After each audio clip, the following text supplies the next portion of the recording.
Termination করা হয়, তাদেরকে টার্মিনেশন করে ব্ল্যাক লিস্ট করে, যে ব্ল্যাক লিস্টের কবলে আজকে প্রায় 2 লক্ষ শ্রমিক বেকারত্বের জীবনযাপন করতেছে, যারা সবাই দক্ষ শ্রমিক। আর যে সকল কারখানাগুলো বন্ধ হয়েছে সেই সকল কারখানা পুনরায় চালু করে বেকারত্বের হার কমাতে হবে, শ্রমিকদের কর্মসংস্থান চালু রাখতে হবে। আমি আরেকটা কথা বলতে চাই, গ্রিন বাংলা গার্মেন্টস ওয়ার্কার্স ফেডারেশনের সংগ্রামী নারী নেত্রী সুলতানা ম্যাডামের শ্রমিকরা যাতে অবাধ ট্রেড ইউনিয়ন গঠন করতে পারে, এমনকি কারখানায় তারা দাবি উত্থাপন করতে পারে। সরকার, শ্রম প্রতিমন্ত্রী ও বিভিন্ন যে কমিশন গঠন করছে, আমরা সেপ্টেম্বর মাসে গত 24 সালে সেপ্টেম্বর মাসে শ্রমিকরা 18 দফার একটা দাবি করেছিল, সেই 18 দফা দাবি এখনো বাস্তবায়ন হয় নাই। বলা হয়েছিল গার্মেন্টস সেক্টরে মজুরি এপ্রিলের দিকে আবার পূর্ণ বিবেচনা করবে, তারা পূর্ণ বিবেচনা করে নাই।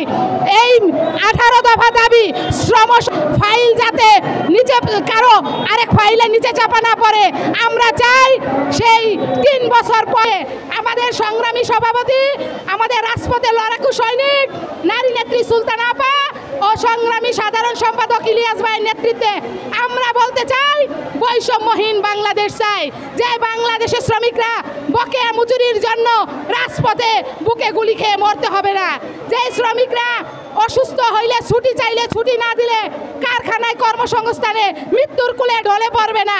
আমাদের শ্রম আইন আছে, শ্রম আইন সংশোধন হচ্ছে, সেই শ্রম আইনের সংশোধনের সাথে আমরা এটার বাস্তবায়ন চাই। আইন শুধু বইয়ের পাতায় নয়, আমরা এবার 25 সালে আইনের বাস্তবায়ন রূপ দেখতে চাই। নারী শ্রমিকদের স্বাস্থ্য সুরক্ষা নিশ্চিত করার লক্ষ্যে সকল শ্রমিকদের হাইজিনের ব্যবস্থা করতে হবে কারখানা থেকে, এমনকি ডে কেয়ার সেন্টার সেটা কারখানায় নামমাত্র থাকলে হবে না, এটার পর্যবেক্ষণ থাকতে হবে, এটার বাস্তবায়ন থাকতে হবে।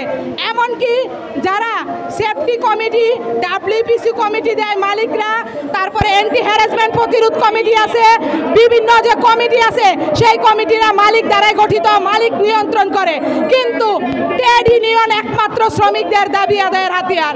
যখন ট্রেড ইউনিয়ন কথা বলতে চায় তখন সেই শ্রমিকদেরকে মালিকরা কৌশলে চাকরিচ্যুত করে দেয়। আমরা চাই অবাধ ট্রেড ইউনিয়ন করার সুযোগ, শ্রমিকরা যাতে তারা দাবি উত্থাপন করতে পারে, তারা যাতে তাদের কথা বলতে পারে, আমাদের দাবি এটাই। ধন্যবাদ সবাইকে।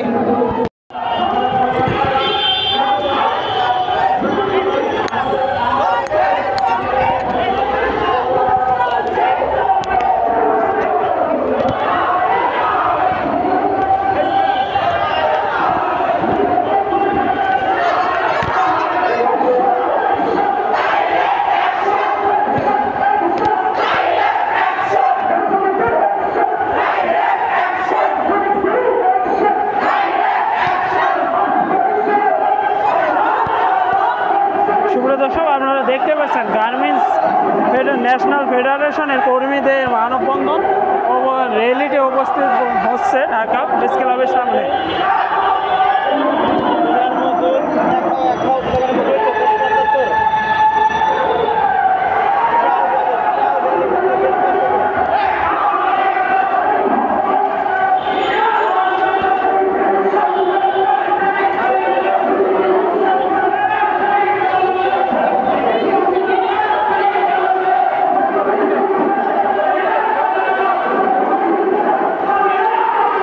গার্মেন্টস কর্মীদের বা গার্মেন্টস ন্যাশনাল ফেডারেশন থেকে একটি র্যালি চলতেছে, যে র্যালিটি হচ্ছে যে আপনার গার্মেন্টস ফেডারেশন কমিটি পুনর্গঠনের একটি বিক্ষোভ মানববন্ধন চলতেছে।